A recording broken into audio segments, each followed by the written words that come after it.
Hello, family. Welcome to another session of MathsFanatics247. In this question, we are going to be looking at grade 10 trigonometry taken from a past paper. Okay, so on 3.1, they say if, let me get my pen. They say if x is that and y is that, we need to determine to 2 decimal places the values of, okay, they want us to find sine x plus y. Okay, so sine x plus y, that is 3.1.1.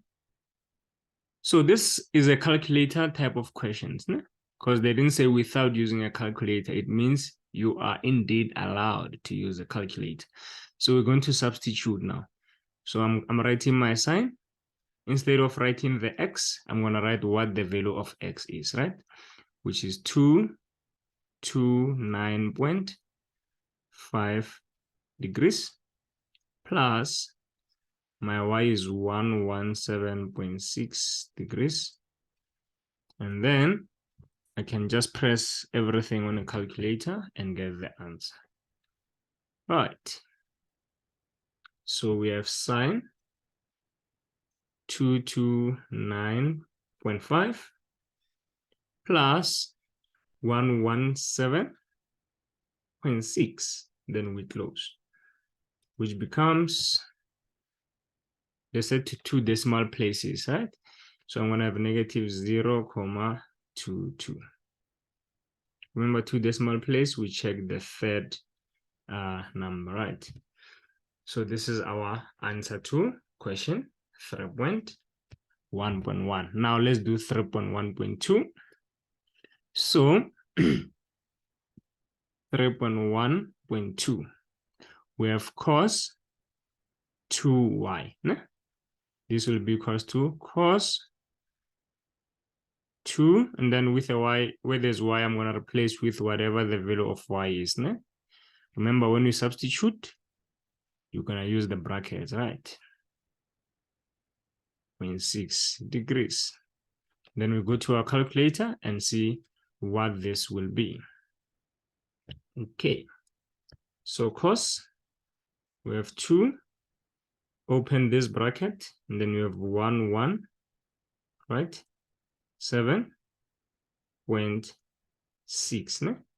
You want to close this bracket, but remember, the cos always on the calculator comes with a bracket open, so you have to always close it. So I open this bracket, I closed it at the end. This one closes there. Awesome. Which becomes negative 0.57. Perfect. Now we can do 3.1.3. So 3.1.3, we have cosec x. Okay. So I want to show you a strategy here. Let me just write all of them down. We have cosec, we have cot x, we have sec x. Perfect. So what you do is this. These are reverses of sine, cos, and tan. But to know which one is the reverse of which, you always check the third letter. The third letter tells you it is the reverse of which one. For example, S, T, and C. You see? The third letter of this thing, you check it. So this one is S, so I know that is the opposite of sine then. So this can be written as 1 over sine x. Do you see it? The third letter is T here, so it can be written as 1 over tan x. The third letter is C, so it can be written as 1 over cos x. Do we get it? Perfect. They are reciprocals. Just check the third letter. Perfect. So we can go back to our question now. On our question, they want us to find cosec x, and then I showed you that cosec x is basically 1 over sine x. So they want you to find 1 over sine x basically, which is 1 over What is sine x? Let's check. Let's check. Okay, so we have sine. My x is 229.5 degrees. Then we close the bracket there, right? So we have 1 over sine 229.5 there. Then we're going to have negative 1.32. Remember, you round off if it's 5 and above, it adds a 1 to this number. So it was 31, it becomes 32 now. Okay. And then we're done with these questions, right? We're done with that question. We're done with this question. We're done with that question. So we can move on to the next questions. Okay. So let's go to 3.2. So on 3.2, they want us to determine the value of x to 1 decimal place. Okay. Don't forget to read the instruction. There's always something important that you might miss if you don't read. So we have to round off to 1 decimal place. Okay. I have to solve for cos 2x equals to 0.50. Okay, ladies and gentlemen, when we solve for a trig function or a trig equation, you always need to make sure that the cos, the sine, the tan, and the angle are isolated. The cos and the angle, the sine and the angle, the tan and the angle must always be alone on the left-hand side of the equation. Now, if there's other things on the side of this, they must move on the right-hand side. In this case, this is already given in isolated form. So if it's in isolated form, we're going to do this. So we're going to do 2x equals to shift cos 0.50, right? And then you have 2x on the left. On the right, we're going to press this on a calculator, right? So if we check the cos with a -1 there, it's a yellow function. So before you can get it, you have to press shift. So we're going to say shift cos 0.50. And that gives you 60. So this gives us 60 degrees. Then remember, we're solving for x, so we need to divide both sides by 2. So x equals to 30 degrees in our first case. Awesome. And then we can do the second case now. The second case, okay. Perfect. So we have 3.2.2. They want us to find 7 sec x minus 11 equals to 0. Remember, I said you highlight the ratio and the angle. So this part must be isolated. Okay. So which means the 11 must go that side. So I'm going to add it because it's what? It's what? It's minus e here. So I'm going to have 7. Let me use a different color. Sorry, let's do this so that it's more visible. Okay. So here, we know that we need to be left with, what did I do now? Okay. We need to be left with 7 sec x equals to 11, right? The 7 is also not part of the sec x. The sec x is this one, right? So how can I remove the 7? Obviously, it's attached to sec x, so I'm going to remove it by dividing it, right? So dividing by 7 both sides. So now I have sec x equals to 11 over 7. You see? Perfect. So now sec, right? So now, guys, I have my ratio. And I need to erase this quickly. Sec x. Remember, on the previous activity, I showed you that you check the third letter, which is cos, right? This means you can write this as 1 over cos x equals to 11 over 7. Right. Perfect. And then now here, you need cos to be at the top. I'm going to switch. Ne? So cos x goes at the top, and then the 1 comes at the bottom, which I'm not going to write because division by 1, we usually mathematically not show. And then, because I switch here, I also need to switch that side, right? That is 7 over 11, right? Now I can do my shift cos. So x equals to shift cos 7 over 11, which will give us how much? Let's see quickly.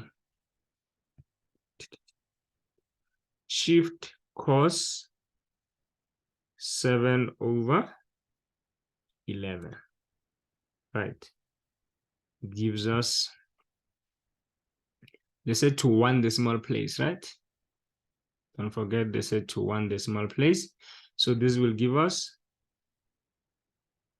50.5 degrees, because this number here is 7, so it's going to add 1 there. So this becomes 5. Awesome. And this is about it for 3.2. Now we can go to 3.3. Okay, so I'm going to erase here.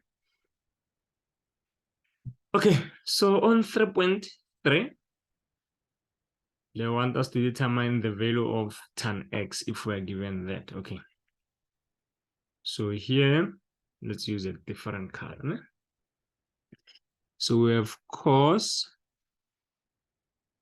theta, or cos x, is 3 over 4, right? Perfect. Now I want to remind you this. So ka to right, sharp. But I have this part, right? Sharp. So I know that cos is defined by adjacent divided by hypotenuse. Ne? The reason why I choose this is because the c, the cos, is here. So I have to choose this ratio because that is what I'm given there. So I can easily tell that the top part is my adjacent. So this will be my adjacent on the triangle, right? This will be my hypotenuse, né? On my triangle. Awesome. So now the first part I'm done analyzing, right? And then the other thing that you need to analyze is this. Né? Here you have a positive. Do you see it? You have a positive there. So remember on the Cartesian plane,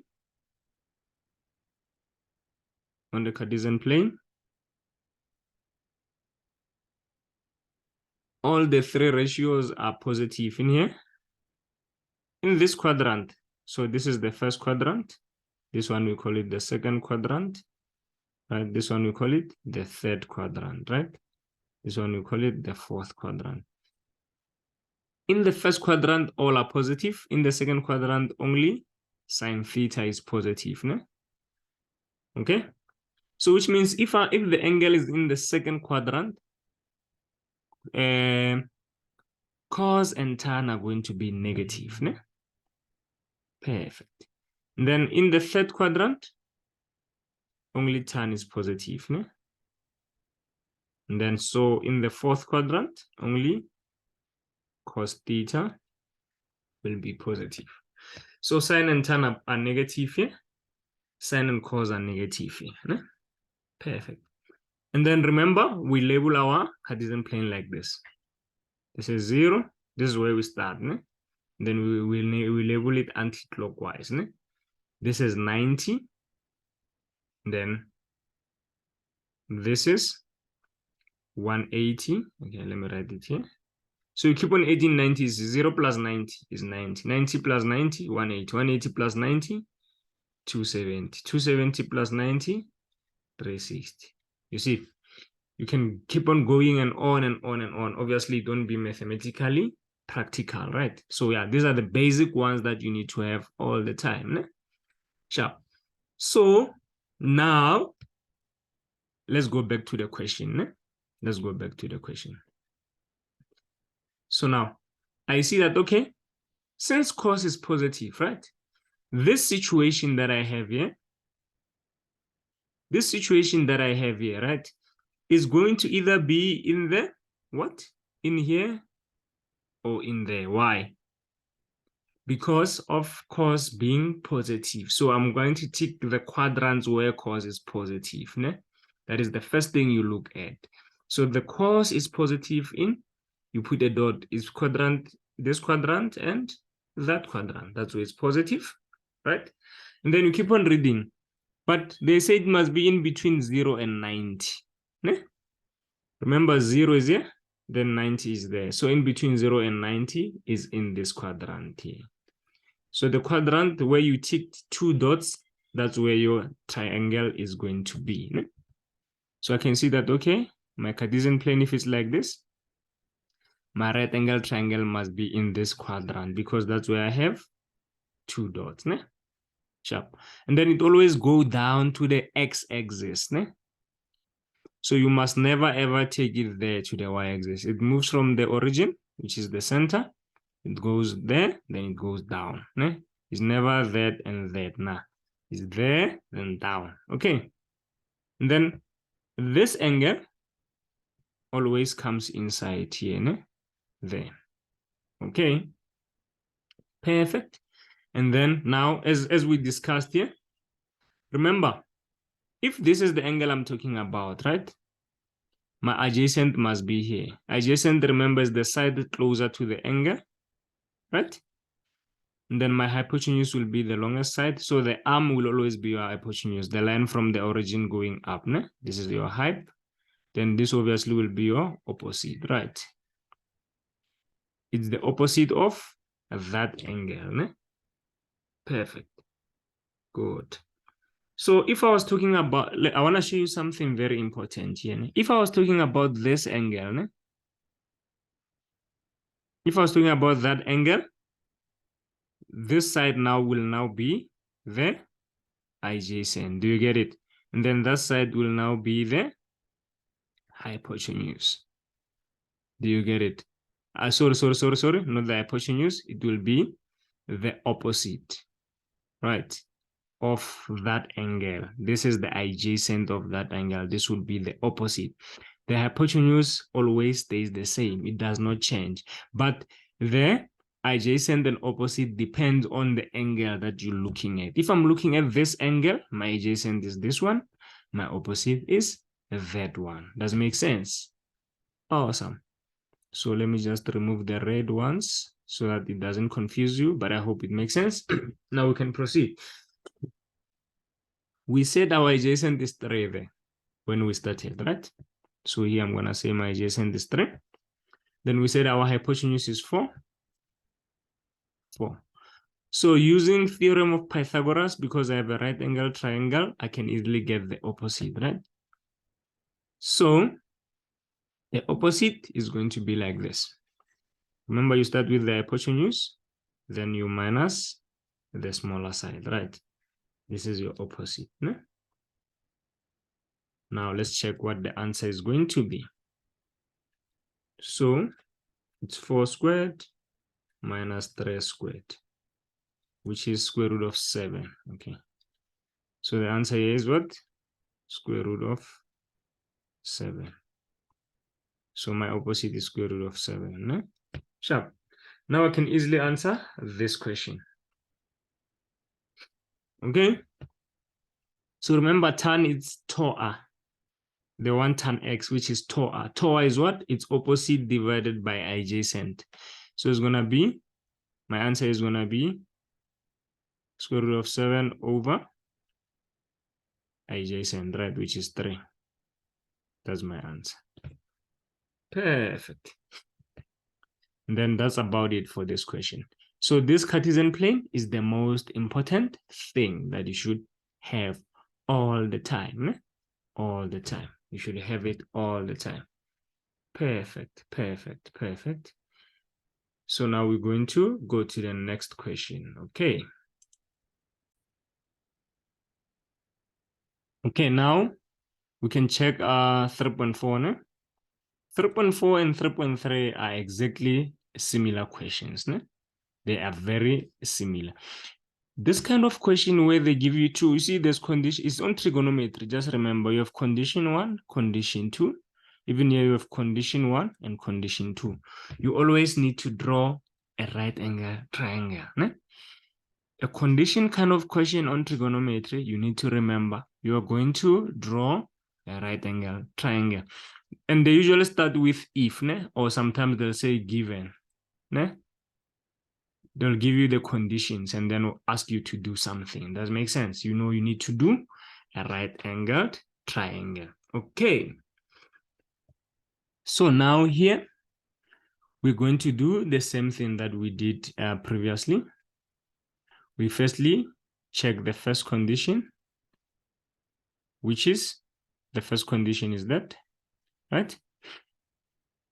So now I'm going to check, tan is positive. Do you see it? I have a positive here. We check the sign first, then you come to your quadrants.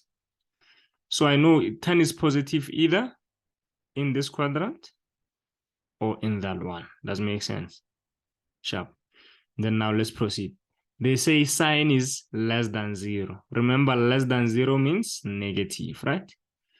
Anything that is below 0 is negative. Do you get it? So they are saying sign is below 0.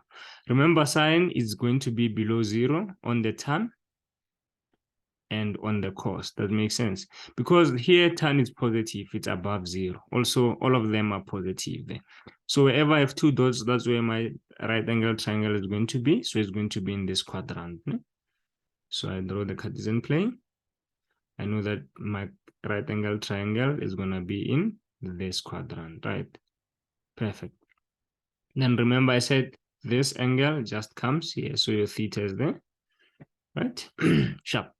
So now you can go to SOHCAHTOA after choosing the triangle. Ne? You do SOHCAHTOA now. Okay, I'm working with tan. Ne? Okay, tan. Okay, sharp. Let me write it here so that we can explain it properly. I have 6/8. Ne? Sharp.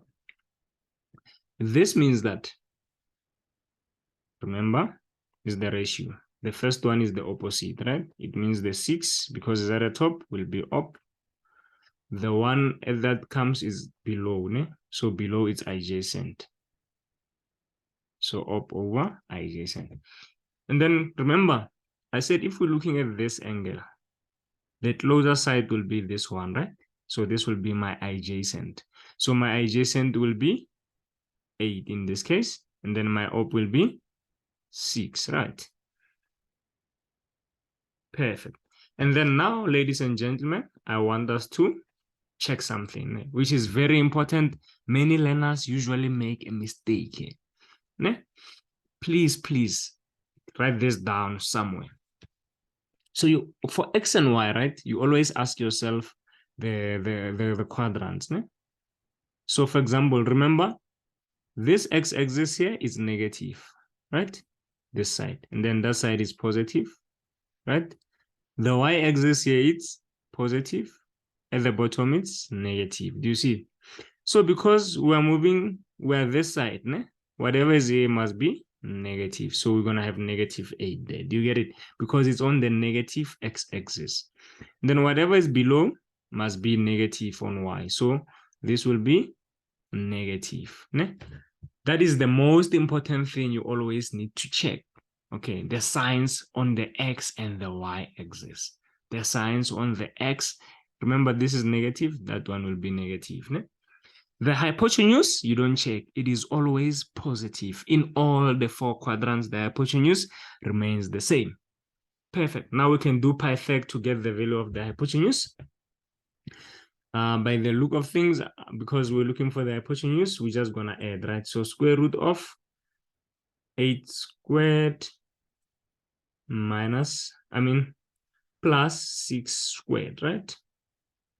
That becomes 10. So it means our hypotenuse is positive 10. Remember, I said the hypotenuse is always positive. Okay. Perfect. So now we have this basically, right? This is -8. This is -6, right? And then that's positive 10. Sharp. So now we can answer these questions. After you set up your triangle, you can now answer the questions that they give you. Okay, so they want me to find sec theta minus cosec theta. Remember I said this, you check the third part, right? The third part. So sec theta is the same as 1 over cos theta, basically, because the third letter is cos, so it's the reciprocal of cos, ne? Minus what? 1 over sine theta. Do you see? Perfect. So I want to show you something here, ne? Sine theta, it's O over H, right? So 1 over sine theta, so reciprocal will be H over O. Do you see it? And then cos theta, it's A over H, you can see there. So its reciprocal will be H over A. Do you get it? This is the reciprocal. So if this is cos, this will be sec theta. That one will be cosec theta. Does it make sense? Sharp. And then remember, this is my height. Remember that one is far away, so is the up. The up is the one that is far away from the angle that we're looking at. So we're looking at this one. And then the edge is the one that is closer to the angle, which is this one. Does it make sense? Perfect. And then now we can easily do this. No? Remember I said sec. We said sec is H over A, right? So sec is H over A, which is 10 over negative 8 minus, we said cosec is H over O, is the opposite of sine. Do you see it? So it's H over O because sine is O over H. So H over O is 10 over negative 6. Then you press your calculator, you get your answer. Then you're done with this question. Okay, let's see. So we have 10 over negative 8 minus 10 over negative 6, which gives us 15 over 12. No? Then we're not going to round it off because they didn't say anything about rounding off, right? So we're going to just leave it like that. Okay. And then we're done with that question. We are left with the last question, which is 3.5. And since it's not related to any of the questions above, I'm going to erase everything. Okay, clear all? If there's something you need to write down, just pause the video and write it down. Okay. So on 3.5, let's see now. Remember, if I see a right angle triangle and it's trigonometry, what comes to my mind is SOHCAHTOA, right? Sharp. So I also know that if this angle is 30, that is 90, this one must be 60, right? Because angles in a triangle add up to 108. Sharp. And then before you do SOHCAHTOA, you need to choose your angle. Ne? So I'll choose the one which has given. If I choose this as my angle, right? This will always be height, is the longest one. That one will be the up. This one will be the arch. You get it, of this angle. Ne? Remember, up and arch depends on the angle that you chose. Right? If I chose that one, this will be my arch, that will be my up. But because I want to work with this, that is my up, this is my arch. Sure, that makes sense. Right. So they want us to calculate this without using the calculator. Ne? Okay. So now I'll write SOHCAHTOA down. You always write SOHCAHTOA down.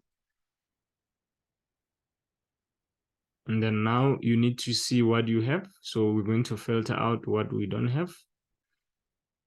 Okay, so I'm looking for up, right? This is what I'm looking for, up. So obviously the ratio that I choose must have an up on it, right?